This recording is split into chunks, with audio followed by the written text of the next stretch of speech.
feel like it's a Look at this,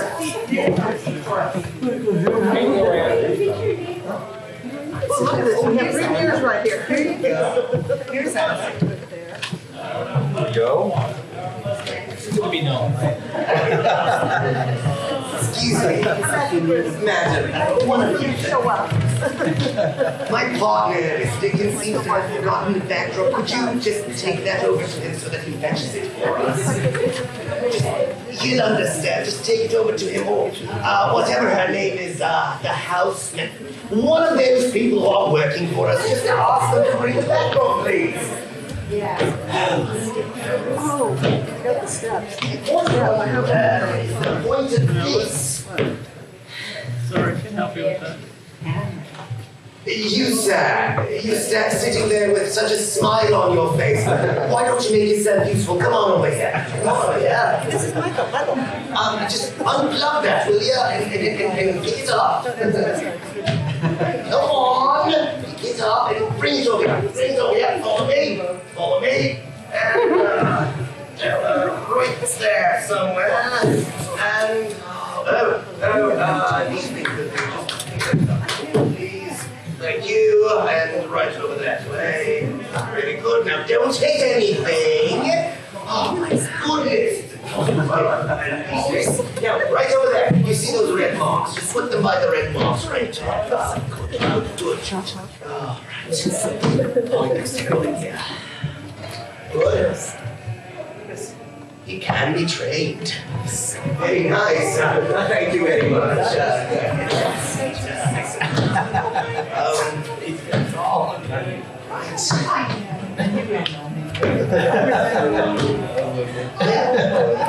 He's actually. I know.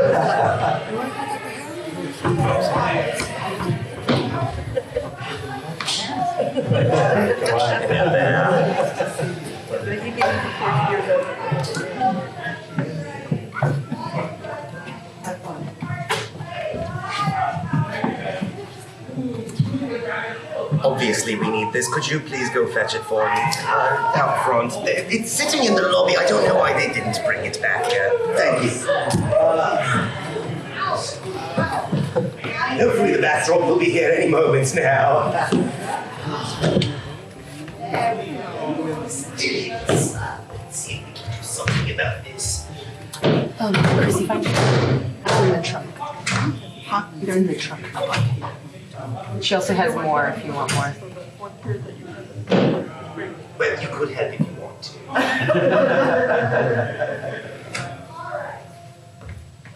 Or not. Ow.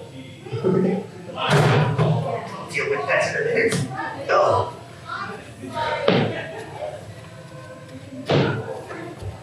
Any luck with that backdrop?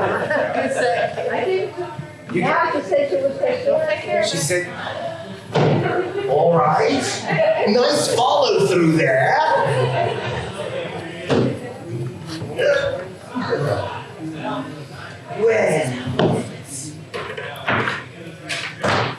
Well, since the backdrop is lacking, I suppose for now, this will have to do. Yes, madam.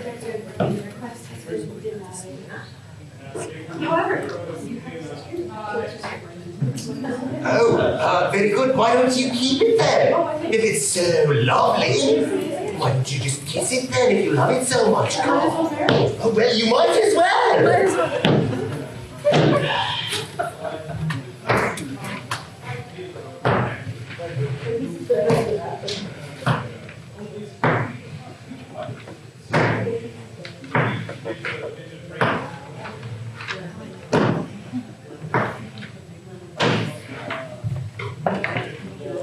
Can't even get good chalk these days. All right, here we are. We're in London. Is it time now for the backdrop then? Yes, please. Bring it in. I've asked for a very elaborate set of London. All right, well, we'll have to do it this way then. Wait. The order, the big backdrop? painted by the famous artist. Oh, right, we had to cancel that, sorry. What? Expenses and all that.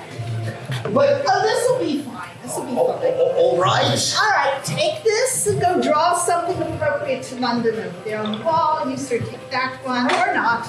And I'm not going to draw. No, it doesn't matter really. I will draw. No matter. Here you go. You're so enthusiastic.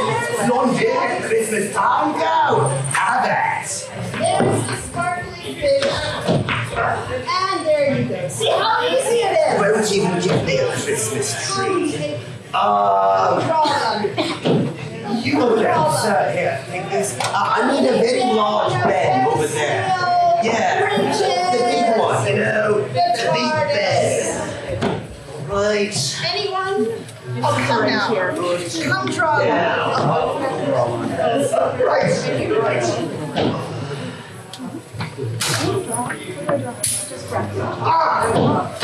Now for something festive. Yes, please. London at Christmas time. And that. We must cover all these walls with festivities. What are you, asleep?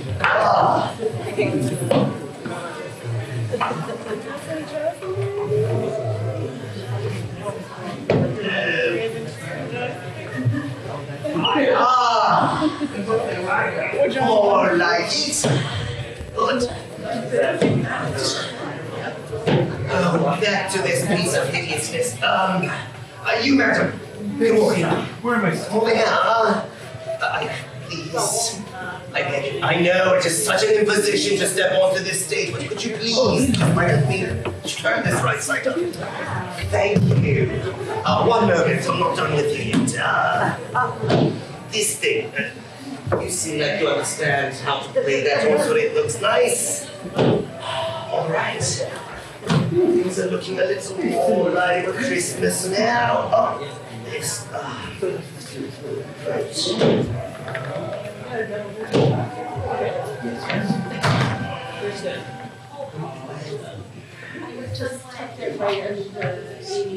You know, everyone, it's not a mortuary. You can talk amongst yourselves. It is a holiday party. Thank you, madam. It looks lovely. Of course, it would have been too much to ask to just put it that way, but you probably.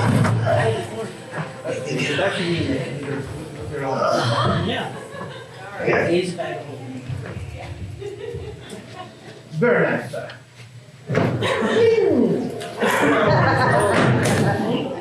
Who laughed? If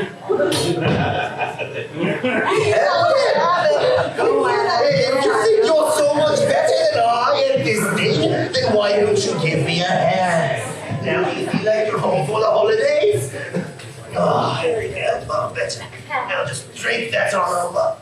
Oh, you want to drape on Of course! What kind of fool are you? Obviously, it drapes. Obviously, like this. And then on the side. Look at that! Exactly the way Some Christmas punch for anyone? It's quite punchy. There you are. One more glass, yes. One Christmas punch.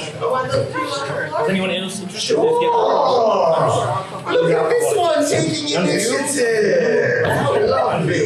One, no, two. Wow, you're at it! Excellent! I'm out of hand, so I'll make this in 2 trips. By all means, please. Can't remember that. No, maybe you guys. Freaking where? Anywhere you like. They make it look beautiful. Michael, you can taller than I am. Go for it. Very well, find a helper. This side of the room does not look nearly festive enough for this one. Thank you. Anywhere you like, just make it look nice. You take this and put this on there, please.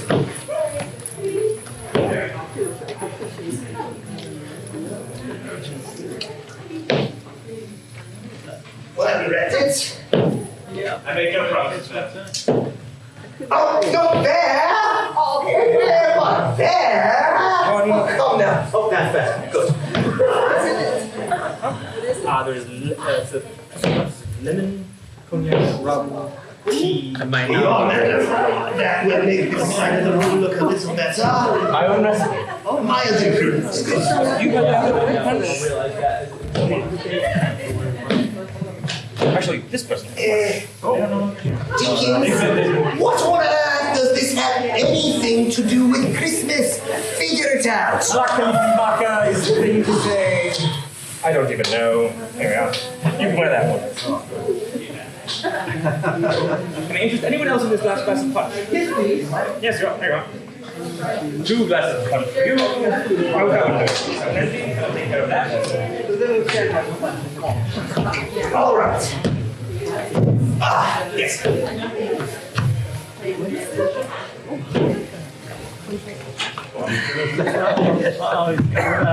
You, sir. That's perfect. What's this? There's nothing on that wall. Did you go with punch? Dickens! Fix the wall. It's your backdrop that never shows up. This is your back wall dropped. Well, exactly. It is falling off me trying to draw this on the wall. I also have to say, here's some Christmas cookies. I can't do everything myself, you know. Thank you.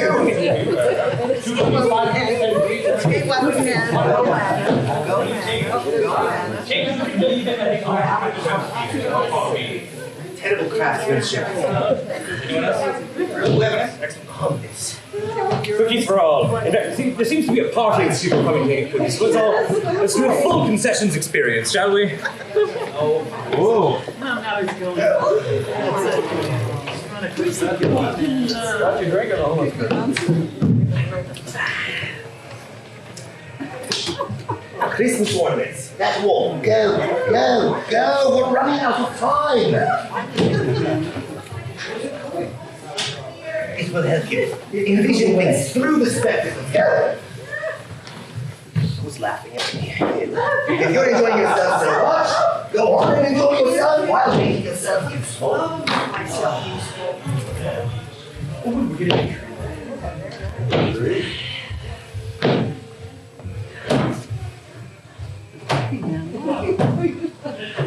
There's only one in here.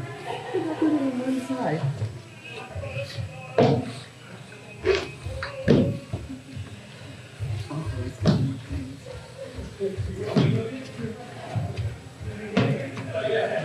For a 4-year-old? No, not much. That's for Dickens. Right. Oh! Wait.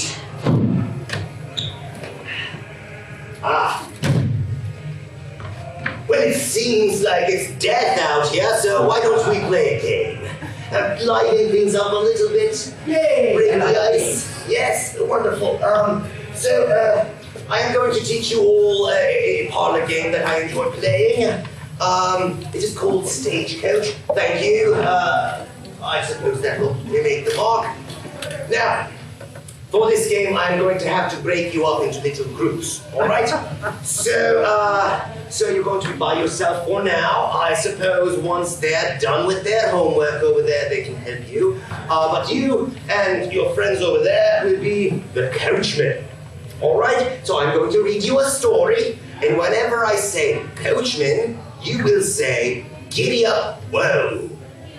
Whoa. Good.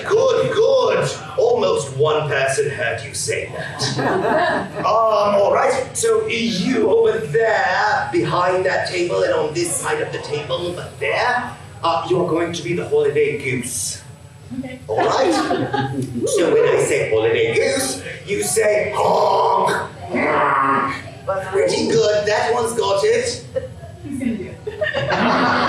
Right, very well. I see what kind of night tonight is going to be. All right, you over there. You're going to be John and Mary. Not John, not Mary. John and Mary. All right, and when I say John and Mary, you are going to say, ah. Oh, lovely. You guys know what's up. All right, and this middle section right over here, you are going to be very exciting. You are going to be a brown paper parcel. Yes. So when I say brown paper parcel, you are going to say rustle, rustle, rustle, rustle. All right, try it. Pretty good, although that part of the room is looking less and less festive somehow. I don't know. Maybe you could help your friend out. Right. Thank you. And you over there. You are going to be my favorite, last but not least, the gin punch. So when I say gin punch, you all say cheers. Try it. Gin punch. Cheers. Pretty good, pretty good. It's almost as though I'm at my own funeral. And lastly, when I say joy at Christmas, you will all say huzzah. Huzzah. Very good. So let us begin. Yes, ma'am. You are going to be the coachman, and when I say coachman, you will say giddy up, whoa. You two, that also applies to you. When I say coachman, you say giddy up, whoa, even though you failed at bringing my backdrop. It looks all right, so we'll let it pass. All right, so let us begin. You are going to be the Christmas goose matter. In case you missed it, you are going to say honk when I say Christmas goose. You know, you're wandering around fraternizing with that Dickens. Hopefully we'll be ready soon so that we can stop this dreadful game and get on with our performance. I mean, it's fun. It's very fun. Let's play. Mr. Pellicoti and Mrs. Pellicoti were planning their Yuletide holiday. Let us visit my Aunt Matilda at Gretna Green, said Mrs. Pellicoti. Yes, we'll bring her a holiday goose. Pretty good, said Mr. Pellicoti. It's her only joy at Christmas. About a third of the room was with me. So, the very next morning, with many Boxing Day presents in hand, Mr. Pellicoti and Mrs. Pellicoti arrived at the inn from whence the stagecoach was to start. Mrs. Pellicoti approached the coachman, who sat at his high... Good! Who sat at the high driver's seat with reins in hand, and inquired, "Excuse me, sir, are you the coachman?" Whoa! Getting better over there. Of course I'm the coachman. Whoa! Right, he replied, emphasizing his haughty carriage. Well, Aunt Matilda's holiday goose. Good, better. Two now instead of one. I cannot ride with the baggage. You're a holiday goose as well, sir. It would throw him into a tizzy, said Mrs. Pellicoti. Quite right, madam, said the coachman. Giddy up, whoa! Pretty good. Those people have been drinking. Since we have fewer passengers this trip, you will be our only joy at Christmas. So, you can just go on over there. You're a holiday goose, sir. Have a seat, make yourself comfortable. Honk when I say holiday goose. And keep drinking. And so, everyone and everything was safely tucked on board. With a crack of the whip and a snap of the reins, the stagecoach headed north out of London town. Whoa! Close. The stagecoach, coachman, you know, one's a thing, one's a person, all the same after all. Keep drinking. After a 4 days jostling journey, Mr. Pellicoti and Mrs. Pellicoti arrived at the inn at Cambridge. Their one consoling thought as they tumbled into bed was the holiday goose. Snoring between them, for that would be Aunt Matilda's only joy at Christmas. Hey, we're waking up now! Wonderful! Keep drinking. Mr. Pellicoti and Mrs. Pellicoti rose to a bright December day. At the stagecoach, they were joined by two lovers, John and Mary. Eloping to Gretna Green. Pages. Two new young men introduced themselves as medical students. They were carrying a long brown paper parcel tied with a red ribbon. They also carried a case bottle which contained gin punch. Suddenly, everyone's interest was sparked. Go ahead, you can cheers with the gin punch and be a holiday goose. Keep drinking. The holiday goose was interested in the red ribbon, and Mrs. Pillicody was interested in the brown paper parcel. And Mr. Pillicody was extremely interested in the gin punch. Cheers! The lovers, John and Mary, were of course interested in being left alone. It was their greatest joy at Christmas. Mrs. Pillicody could not control her curiosity. What is in the brown paper parcel? She asked the medical students. Oh, they said evasively as they sipped their gin punch. Cheers! Just an oversized ornament for the Christmas tree. As the party approached York City, things appeared amiss with John and Mary. A lover's quarrel was in full bloom. He had forgotten the color of her eyes. The wedding was off, and John was banished to the roof. Mary would ride inside the carriage alone. Her misery would be her only joy at Christmas. The medical students joined John out on the roof and consoled him with gin punch. Cheers! Mr. Pillicody called out encouragement to John between sips of gin punch and Yorkshire bumps. Good. It's all right. Keep drinking. Mr. Pillicody called out encouragement to John between sips of gin punch and Yorkshire bumps. Mrs. Pillicody sat opposite her husband, eyeing the brown paper parcel. The coachman cracked his whip, and the stagecoach rode down the road, intending only an innocent peek. Mrs. Pillicody raised the corner of the brown paper parcel, revealing a complete skeleton, painted green for the holidays. And Mrs. Pillicody and Mary screamed as the coachman hit the largest bump in Yorkshire. The green skeleton lunged forward, hugged Mrs. Pillicody, scandalously kissed Mary on the lips, and punched Mr. Pillicody on the nose. At the sound of the screams, John flung himself dramatically from the roof, through the open window, and wrestled the vicious green skeleton to the floor. The coachman...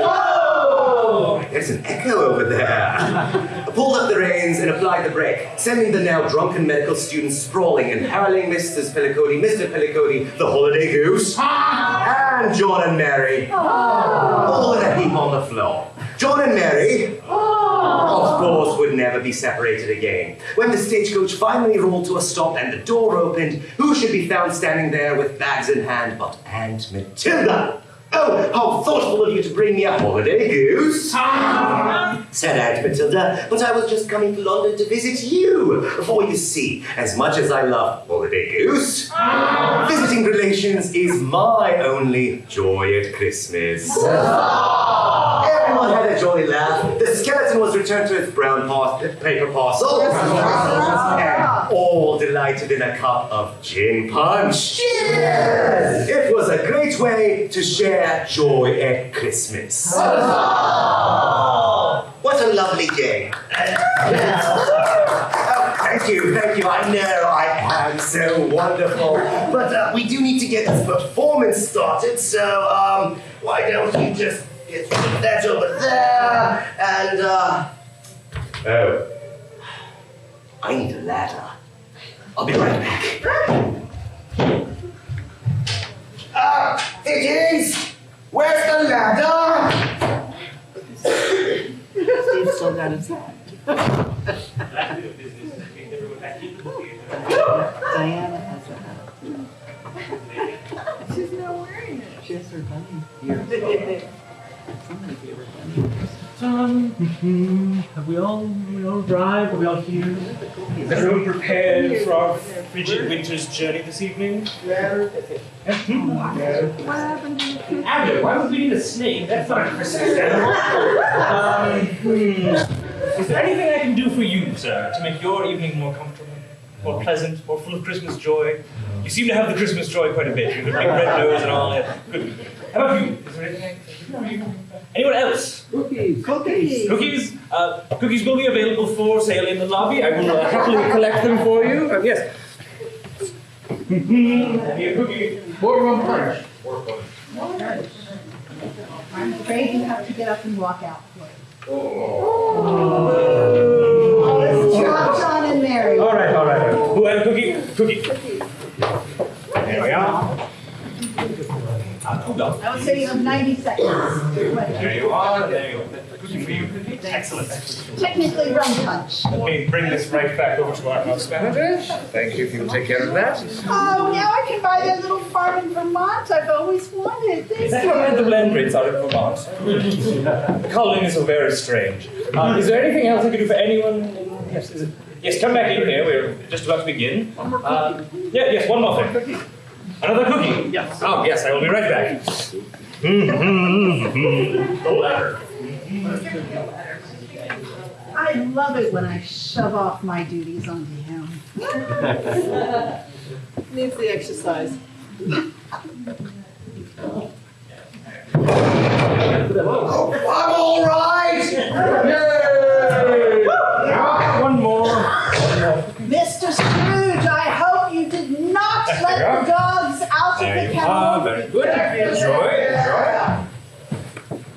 And there's another 2 for you, for dragoning, and other such work. All right. Unless there's anything else, I have a little bit of business to take care of before we begin. Good evening, ladies and gentlemen, and welcome to Dragon Productions Theatre Company. Tonight, you are in for a very special second stage production of Stephen Diaz's fiction. That doesn't seem quite right. No matter, on I go. Before we begin, I would like to take a moment to thank a few people for making this evening possible. The entire team at Dragon for hosting us, a Ms. Bora Koknar for arranging tonight's partnership between my team and Dragon, which will help raise funds for Dragon's brand new education programs. Oh, how lovely. Charity for the education of children. Yes, a round of applause for charity. Fantastic idea. I wish I'd thought of it. And our wonderful house manager, Amy, whose feet and throat, I'm sure, are very sore by now. Now would probably also be a good time to mention that you should take a moment to turn off any phones, electronic devices, anything that will make sounds during the performance. Please switch that off. You may have noticed that Mr. Scrooge and I will not be confined to anything resembling a stage this evening, so keep your belongings and loved ones close, because if we trip on something, we just might keep it. Yes, if you have any candies, now would be a good time to unwrap them, and if you do not have any candies, I have a couple if you need them. Yes, you need a candy? Yeah. Please unwrap them now before the performance. Thank you. If you would like something more interesting than that, I'm sorry, it will be what? for sale. The facilities! I have to pee, woman! Oh, thank you for sharing. Mr. Scrooge, come this way. I will show you exactly where they are. All right. Now, note the blank board. I will draw you a detailed map. First, you are going to start off at the X in the upper left corner, which is the country of, well, the continent actually of Africa. Actually, that is my right. But now it's my left. Yes. All right. Anyway, Africa. You are going to go south. Out of Africa, make a right, and you are going to go all the way over to Walla Walla, Washington, which is over here. I don't know why, but that's what the directions say. Coming out of Walla Walla. You are then going to go down all the way south around the board and back up this way until you get to the city of Machu Picchu. Known to the Japanese anime fans as Machu Picchu. All right, from there, you are going to go back to the States where you will get to Burning Man, and you will have a great time jumping around. Then you're going to go this way until you get to Las Vegas. Good news for you, there are plenty of restrooms in Las Vegas. But if this is too much, let me make it simple. Go out that door, go straight ahead, turn right, turn right, turn right, turn right, okay? Good luck, and send us a postcard. Good Anyway, should you decide to go on that journey, myself would be more than happy to catch you up when you return. In case of an emergency, exits are located to the center and house left of the theater, into the lobby, and out the front door where you came in. Oh, hell no. Though I may recommend that we all use that for the moment, at least until things dry out. Please remember that there is no flash photography, audio, or video recording of any kind during the performance. Please pay no attention to that tripod back there. That's the off light. So, now that that business is out of the way, let's have some fun. Fun indeed. Here we are. Once upon a time, of all the good days in the year, on Christmas Eve, old Scrooge sat busy in his counting house. It was cold, bleak, biting weather.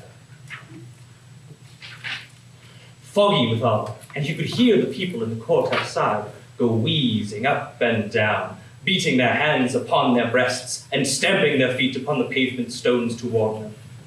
The city clocks had only just gone 3, but it was quite dark already. It had not been light all day, and candles were flaring in the windows of the neighboring offices, like ruddy smears upon the palpable brown air. The fog came pouring in at every chink and keyhole, and was so dense without that although the court was of the narrowest, the houses opposite were mere phantoms. To see the dingy cloud come drooping down, obscuring everything, one might have thought that nature lived hard by and was brewing on a large scale. The door of Scrooge's counting house was open, as he might keep his eye upon his clerk, who in a dismal little cell beyond, a sort of tank, was copying letters. Scrooge had a small fire, but the clerk's fire was so very much smaller that it looked like one coal. But he couldn't replenish it, for Scrooge kept the coal box in his own room. And so surely as the clerk came in with the shovel, the master predicted that it would be necessary for them to part. Wherefore the clerk put on his white comforter and tried to warm himself at the candle, in which effort, not being a man of strong imagination, he failed.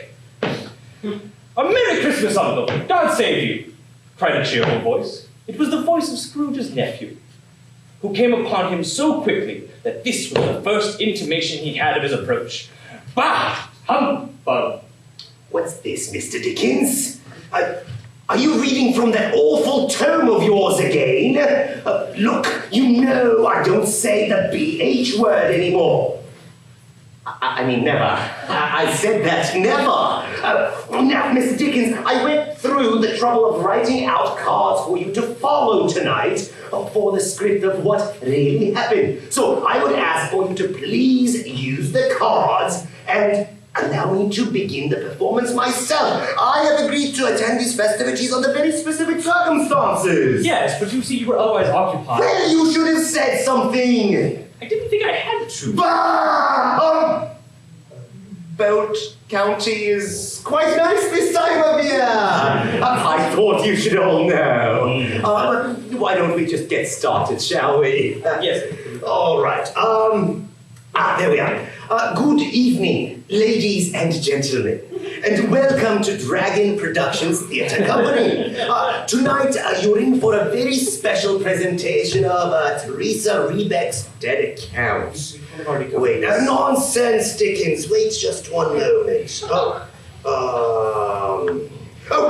There. Ha! All right, here we are. Tonight, we will see a more accurate account of that infamous Christmas Eve as told by me. Directed by Janice Solasteas. What's this, Mr. Dickens? You know, I don't need a director. I have a natural gift for public speaking. I'm a smart person. I don't need someone telling me what to do. And besides, do you even know this soul-starch person? Bah! Humdinger of a mystery. This director situation. Moving right along. After the performance, we will be having a small victory party. The thank you party? Thank you, party.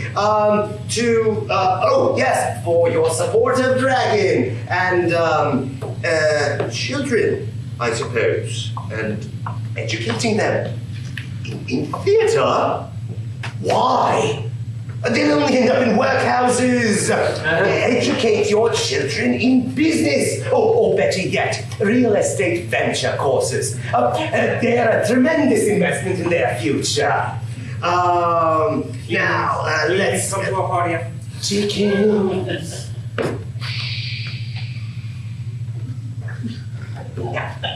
I would greatly appreciate it if all of you just get the hell out the moment the show is over. I don't need to hear any of your life stories, and my performance will be flawless, so I don't need your feedback. Now, if you've got any complaints, go on and feel free to complain to Dickie Boy over here. He loves feelings and emotions. Tea Dumpties sat on a wall. Baby stuff. Mr. Scrooge. All right. I'm sorry, Dickens.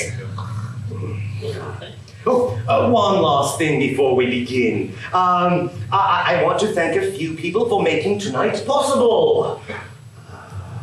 Me. Now, shut off your damn phones and get to listening, because I've got a story to tell you. In every country, wherever people are, in the deepest part of winter, at about the midpoint, everybody stops and turns and hugs as if to say, well done everyone, we have made it halfway through the dark. Some people call this Christmas, or Yule, others call it Hanukkah, or Kwanzaa, or Boxing Day. Do you know what I call it? I call it expecting something for nothing. Now, our story begins with what is probably the least remarkable weather in the history of stories told by, well, anyone. Little Dickie over here would have you believe that a little bit of rain around Christmas time would bode bad fortune. Well, tell you what, I get worried myself when I see the sun. So now, Mr. Dickens, if I can count on you to minimize your waxing idiotic, please continue. Very well. Scrooge was inside his counting house, seeing his faithful, long-time employee napping at his desk. This large, diminutive man, haggard by his years of service to Scrooge, was Bob Cratchit. Yes, a large diminutive man. Well, let's find ourselves Cratchit, shall we? I think you will do nicely, sir. What is your name, sir? Michael. Michael, would you be our Cratchit this evening? Yes. Please come on up and let's give a hand to Michael. Sir, you're going to do a better job than this one, Michael. So, Cratchit entered Scrooge's counting house and asked, "Please, sir, may I have more days off?" Please, sir, may I have more days off? More days off? Bob, you may not have any more days off. I'm sorry, my dear employee. Cratchit's response was one of immediate sadness. He hung his head, kicked at the dirt, and asked Scrooge why. Bob, I will tell you why. No, I will show you why. Just stay right there. Just wait a moment. Do you remember, Bob, you went to Glasgow last year for vacation, and you were asking me if you could have some time off for that. So let me just show you how that all went. Is that you as a puppet? Dickens, you're a puppet. Now shut up. Now, my dear Bob, you see, this is how it went. Oh, please, sir, may I have some time off and make it up over the holidays? Oh, my dear Bob, of course you may have some days off. Oh, but I am worried that you'll forget about my generosity come Christmas time and ask for more time off. Go on, Governor! I won't forget. I'll remember. I promise. It's like a steel-caged grog fox up here. A steel-caged grog fox? Oh, you know, I'm Cockney. A lockbox? Yeah. All right then. Well, Bob, never you mind. Just take the time off and we'll worry about it come holiday time, all right? Oh, do you need some pocket money while you're traveling? Dickens, shut your mouth! Anyway, my dear Bob, now you remember, you do, don't you? Yes, see? So I cannot give you the day off today, or tomorrow, I mean, but tell you what, I will let you go home early tonight, so you can spend this Christmas Eve time with your family. Oh, and don't forget, let me just give you this spare sack of coal to take home with you. If you're going to be a frigid Christmas Eve, my kind heart would never allow me to go home to the cold. And with that, Cratchit sat right down right over here. Let's have another round of applause for our Cratchit. Shortly thereafter, my nephew came in. Oh, bah! With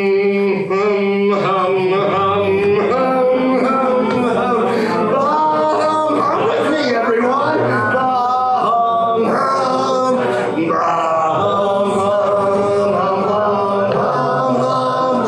Come with me, so that Dickens will see that my nephew came in. Right. Of course, Scrooge's nephew was one of the most cheerful and charming people in all of London. You could tell how cheerful and charming he was by the lovely hat that he wore on his head. You, sir, what is your name? Steve. Would you be our nephew this evening? Yeah. There you are. Let's have a round of applause for Steve.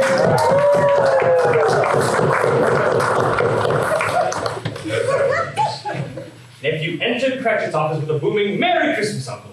Merry Christmas, Uncle. Merry Christmas. And then he said, "Will you come to dinner with me tomorrow evening?" Will you come to dinner with me tomorrow evening? Oh, why, of course, my cousin. I mean, nephew, my dear nephew. I would love to come to dinner with my favorite nephew.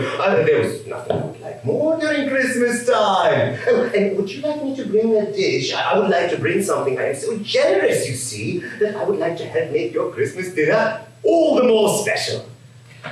And then he said, "You can bring the wine." You can bring the wine. Right? And a ham. And the ham. All right. And a goose. And a goose. Oh, right. And 5 golden rings. And 5 golden rings. I will bring the goose, my young cousin nephew. But you know what? Your entire generation, you're bogged down in a quagmire of entitlement. Yes, look, we must get rid of these entitlement programs. We must drain the swamp of these entitlements, and then we will win bigly. We will win bigly, yes. Don't you mean big league?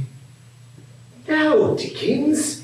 Clean out your ears. Everyone, he can't hear very well. Help me out here. Big league, big league, big league, big league, big league.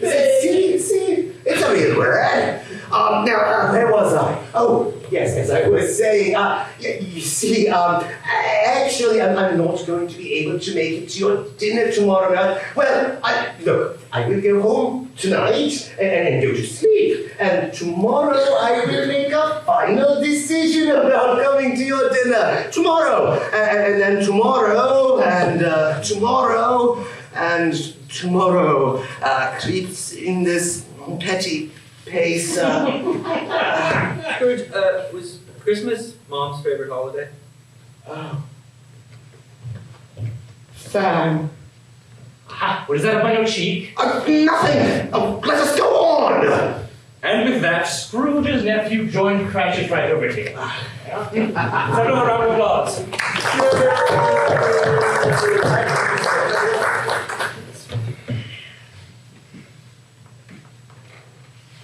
And with that, Scrooge walked to his home, walking the long, twisting path home through the winding streets of London, making sure to tell every person he saw on his way just what he thought of them. I beg your wearing those glasses to hide something very, very terrible.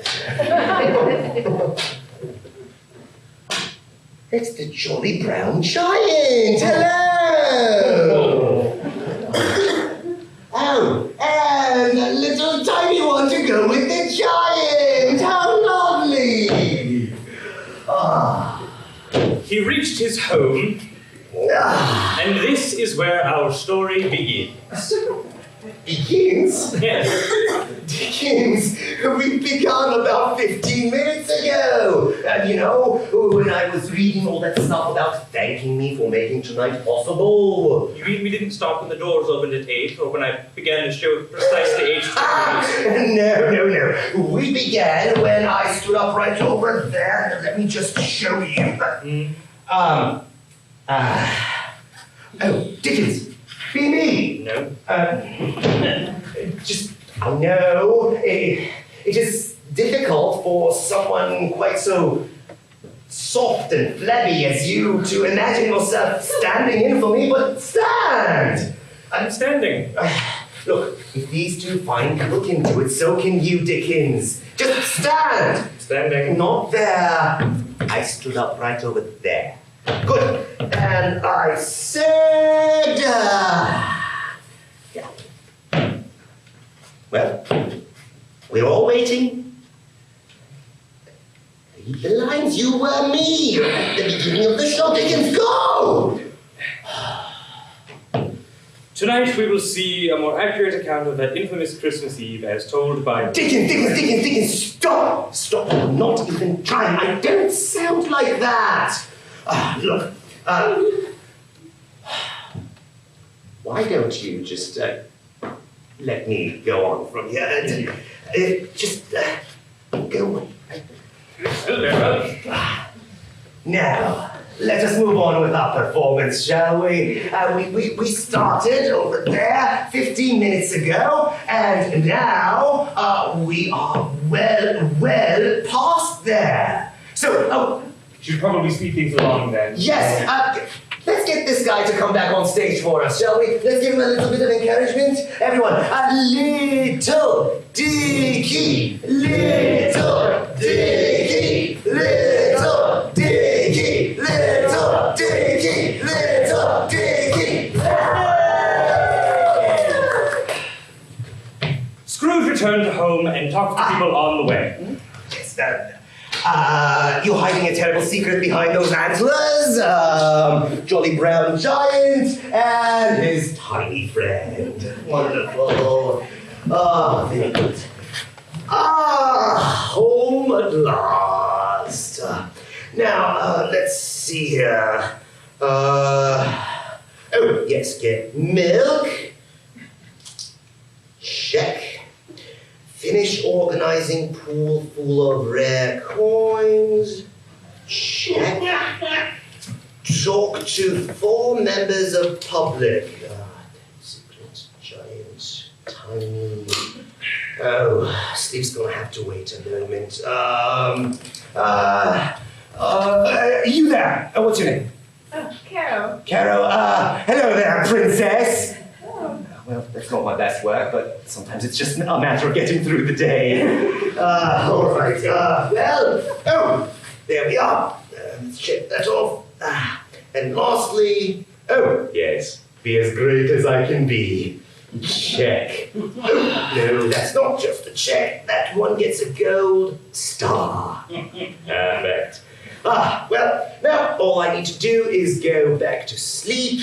And tomorrow I can enjoy the bounties of Christmas as they come. But just before I go to sleep, nothing like a little holiday spirits to end the day. And with that, Scrooge went to sleep for the night. He drifted slowly off to dreamland. Just as Scrooge was about to succumb to the final rest of sleep, he heard the telltale thunk of the poor and destitute collapsing in hunger on the streets below. It was a good night to be Scrooge.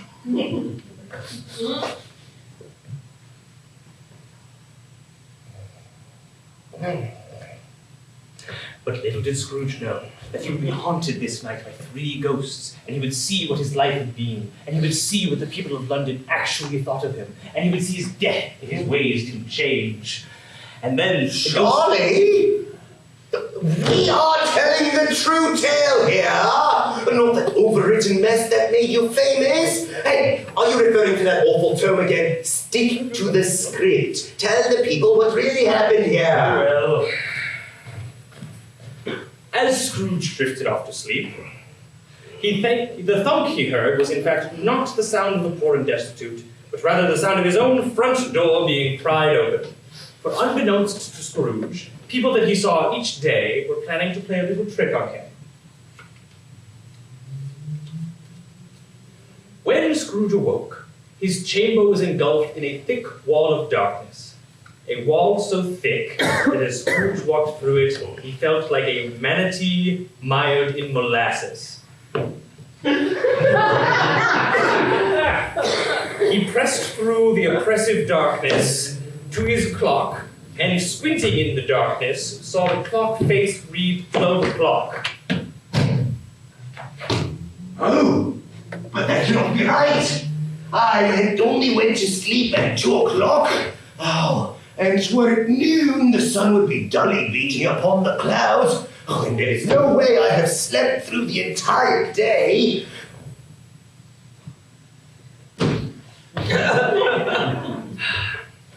At that very moment, Cratchit was creeping up the stairs,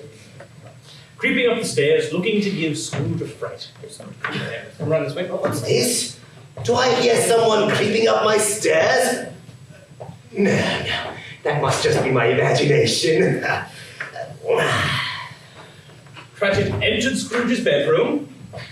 Who are you? And announced, "I am the ghost of Christmas past." I'm the ghost of Christmas past. Oh, really? In that case, what exactly do you want from me? He said, "I have come to show you the error of your ways." I have come to show you the error of your ways. And then he ghost walked around the trunk, back that way, and then marched forward and said, "I know everything about your past." I know everything about your past. Oh, really? Well, then what did I have for breakfast yesterday? He answered by naming Scrooge's favorite breakfast item. Eggs. That's true. And then he danced in front of Scrooge. And what was the name of my first kiss? He answers. Judy. He struck a triumphant pose. Oh, well, you definitely must be the ghost of Christmas past. Otherwise, there was no way you could know that it was Judy and not Trudy. And then Cratchit spun around 3 times. And then threw his glass of water into his face.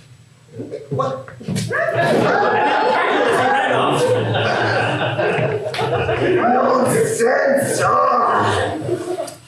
I think I will just go back to bed. But no, Cratchit wasn't done with Scrooge quite yet. Re-entering Scrooge's bedroom, twice as fast as before. Good job. Who are you? He said, "I am the ghost of Christmas present. I am the ghost of Christmas present. What do you want? I've come to show you the error of your ways." I've come to show you the error of your ways. What did I have for breakfast? Eggs and sausage. Eggs and sausage, yes. And what was my first kiss? Truly, Judy? Truly, Judy, you knew both of her names. How could you ever do that? And he cackled as he ran off. Nonsense! Back to bed. But the Cratchit of Christmas past wasn't quite done with Scrooge. Re-entered, not even bothering to sleep. I'm the ghost of Christmas future. What do you want? Eggs. Breakfast! Judy. Judy! Oh, Judy! Sweet Judy. Beautiful Judy. Oh, I loved you beyond reason. I loved you beyond hope. I loved you against happiness. Against all discouragements there could be. There was a time when I thought that you and I could truly be one, that we would be together forever, and we would never come undone. Oh, and we came so close to being close. But then Oh, I saw it in your eyes that our love is now gone. And after you, we seem to live in a world of the dead. Ghosts all! The ghost of youth. The ghost of friendship. The ghost of hope. Aha! There you have it. Scrooge, you do have a heart. You see?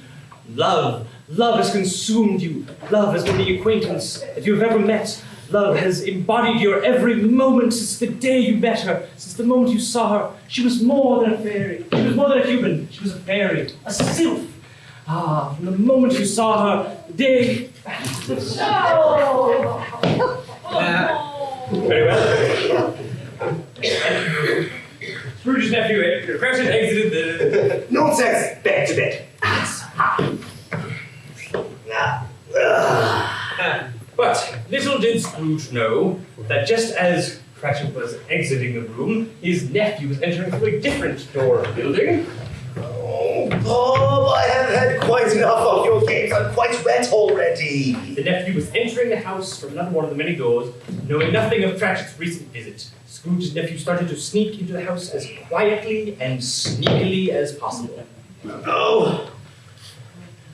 Is there someone sneaking into my house? As Scrooge's nephew entered the chamber, he said, "I'm the ghost of Christmas present." Oh, wait a minute. Slow your carriage there, speed master. Now, that's not what happened. It certainly is. Oh, the ghost of Christmas present. That's ridiculous. There is nothing interesting about someone who goes around telling what is happening right now. Right? That would be like someone who goes around standing in town square saying, "Oh, currently there is a pretty good chance that it's raining. Oh, please, currently there's a pretty good chance that it's raining."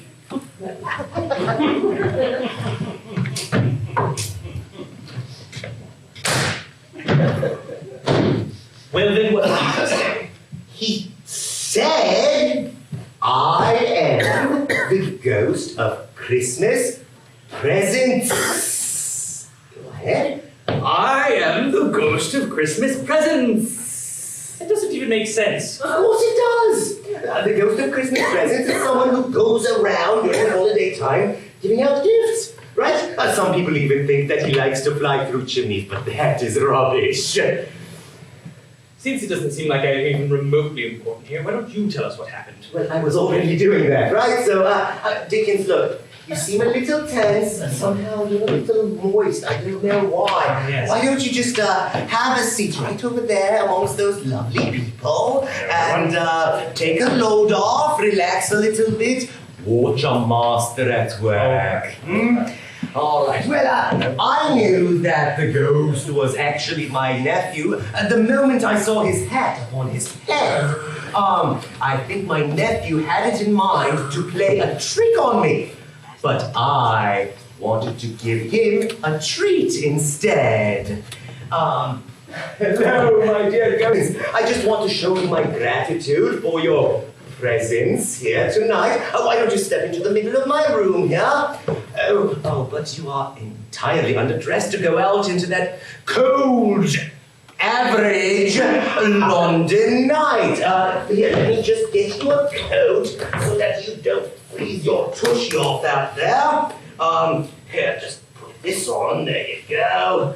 Wonderful. And, oh, right, the carriage, your sleigh will require you to wear goggles, otherwise your eyeballs will freeze into little marbles and they will fall out, and it's a huge mess. And speaking of falling off, of course, we don't want your ears falling off, so we need a proper hat. But this looks so good, so heavy. Shut up, Dickens! And of course, all that work is worthless if your neck freezes and your entire head falls off. So wear this, very good, and of course, gloves. You're going to need your fingers, otherwise they will fall off, and we don't need these anymore. Oh, right, I almost forgot. Carrots for your horses. Go, carrots, horses.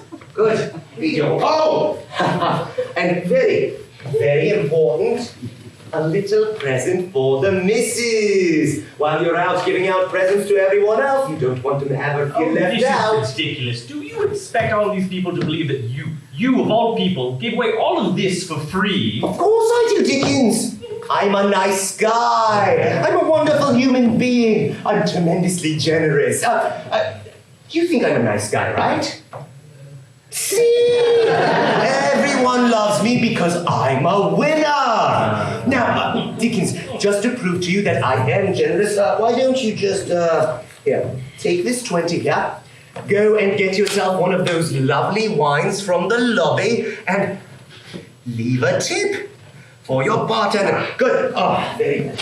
Now, a reasonable tip, Dickens? None of that 10% business?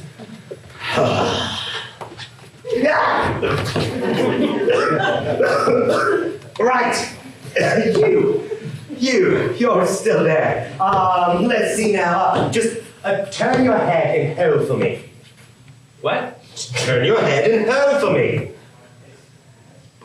Oh. No, that is all wrong. You see, my nephew, ghost of Christmas presents, you need to command the room with your laughter like you have a belly full of jelly. So, ho, try it. Ho. Oh, that was not half bad. Oh, but you are putting the syllable on the wrong ho, my dear Christmas presents. You see, it goes ho, ho, ho. All right, everyone, let's just say it with me a couple of times to help you remember. All right, it goes ho, ho, ho, ho. Got it? Try it. Ho, ho, ho. Oh, that's it. Very good. Are you all ready to bring laughter to the faces of countless children out there? Hey, everyone, let's have a big hand for our jolly girls, shall we? Oh, wonderful. Now, off you go out into the cold, dreary, average London night. Children, laughter, presents, generosity, all that business. Now, finally, I should go back to sleep unmolested by any more of these shenanigans. From the foldings of its robe came two children, wretched, abject, miserable. They knelt by its feet and clung onto the outside of its garment. Look, man! Yellow. No, it's not quite the right hue. Orange. Meager. Wretched. Oh, wolfish, where youth had once graced their features and touched them with its fresh tint, the stale hand of age had now pinched and twisted them. Oh, man, this be ignorance, and this girl be want. Beware them both, but most of all, beware the boy, for upon his head is written a doom. Oh, have I no resource? Have I no refuge? Have I no way of escaping your molestations and going back to sleep? Dickens! This is all your fault, Dickens! You just had to bring the audience in to participate. That's some God-forsaken democracy. Oh, well, I hate this time wet tonight because this guy threw water at me and that guy stole my coat and I am tired because these won't stop following me and none of you can draw fast enough. I have had it. You two, get the hell off my stage. Go.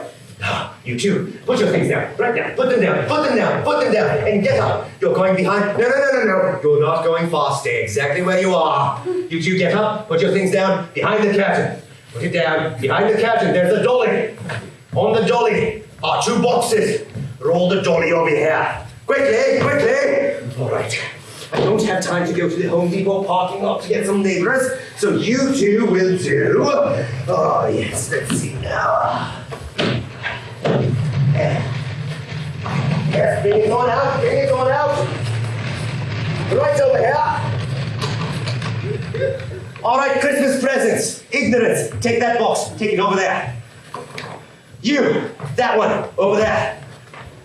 You, go with that box. You, stay with that box. You, sit the hell there.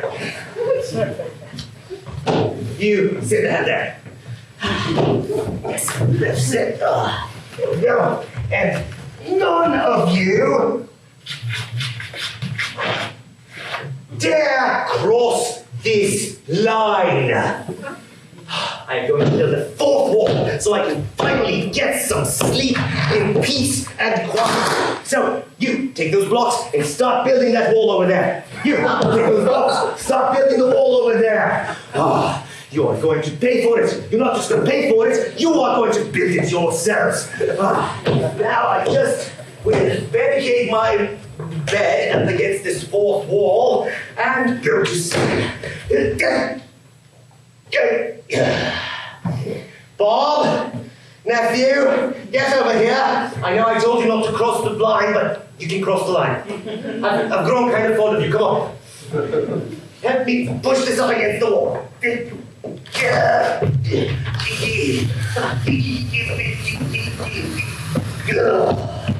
That's better. Now, get the hell out of my house. Good. Keep building. Finally, I may get some sleep unmolested by any more of these shenanigans. Oh. Look, Bob, nephew, I have played with you both. I am wet, I am tired, and I am cold. Who are you? Oh, right. So you must be the ghost of Christmas yet to come. Well, what is it you want from me? Oh, all right. My trunk, of course. I'm sure I've got something that you want in here. Let me just find it.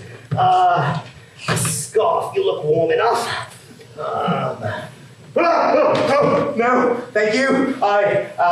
Just stay where you are. Is there anything that I can... No! Just please, stay back there! Let me just get you something. Let me see. Boots? No. Hat? No. Just in here, what could it be? Oh no! I have fallen in and I can't get out! Hey! Let me out! You out there! I can hear you not talking! Let me out! Yay!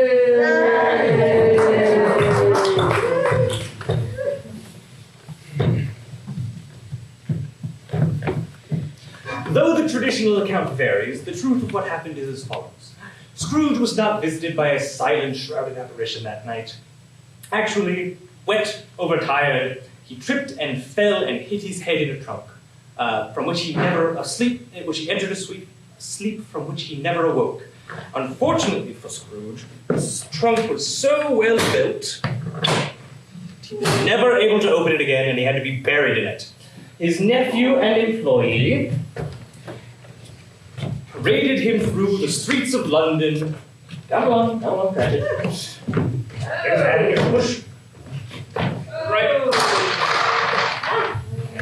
Right, on to there. A bit further, there we are. And as they processed through the streets of London, let's give it a push straight to there, they sang a somber chorus of God Rest Ye Merry Gentlemen. God rest ye merry gentlemen, let nothing you dismay. Remember Christ our Savior was born on Christmas Day. Sing the song from Satan's cloud, and we come to say, oh, tidings of love, faith and joy, comfort and joy. Oh, tidings of comfort and joy.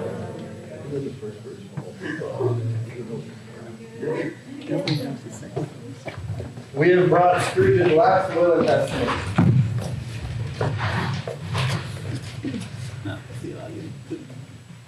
Please invite ignorance and want to join you on stage. Then read the.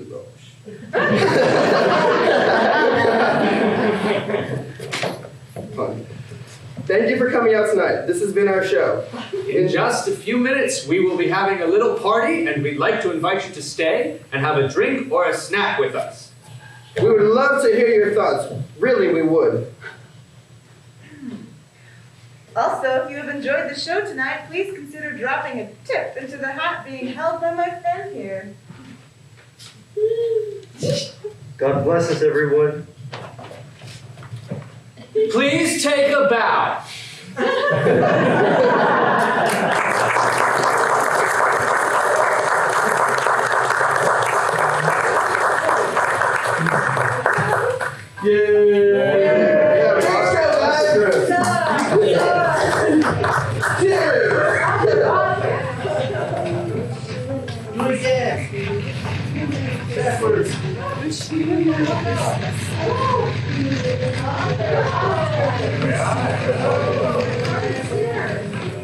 Eat, drink, and be merry, and God bless us, everyone.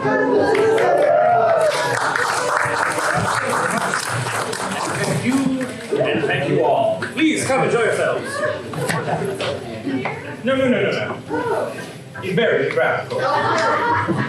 We had a second trunk full of party stuff. Yes. No. This need to breathe today. It's second Trump Theater. It's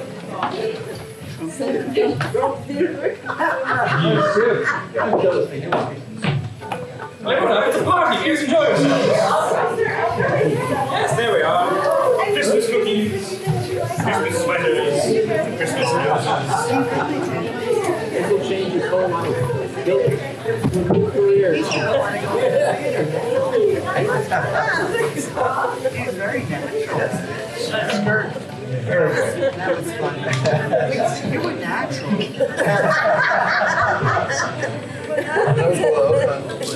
Now you have a new career choice.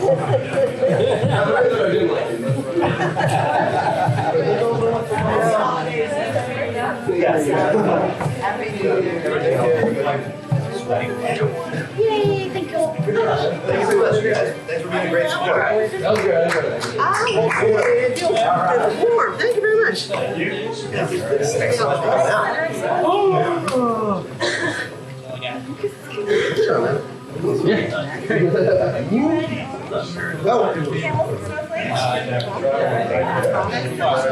And now, the best part of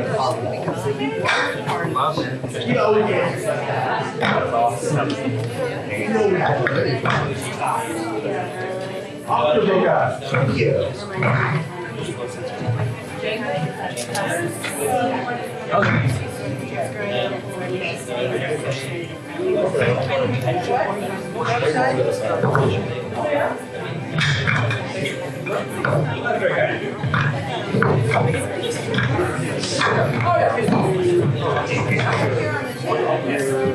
If anyone is so inclined, we'll be more than happy to accept your donations here in this Steve Feds.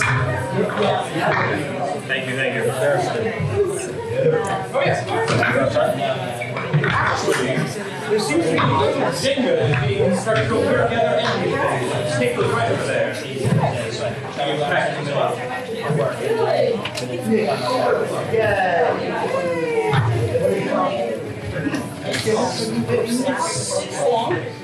all on the stage,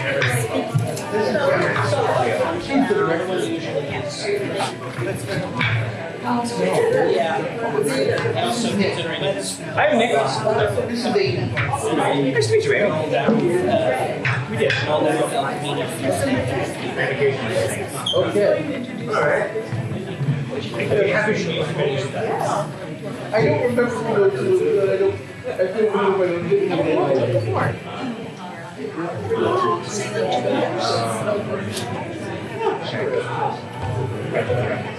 Austin, Hamilton references checked off. Oh, good. Let me know. That was Yeah. Chopped liver. Thank you so much.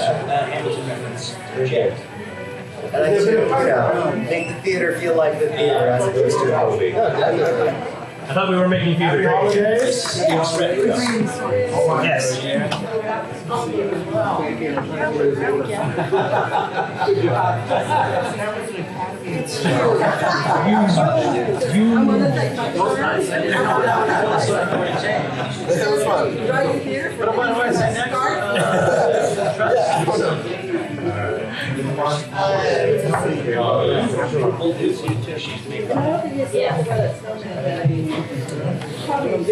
Thank you so much for all of your participation. Thank you for letting us amuse you for a while. Thank you so much. It's been wonderful to have you. All right. Thanks so much for listening.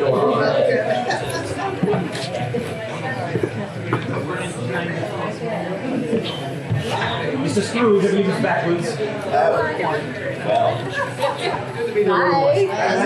And good night, everyone. That's my hair color.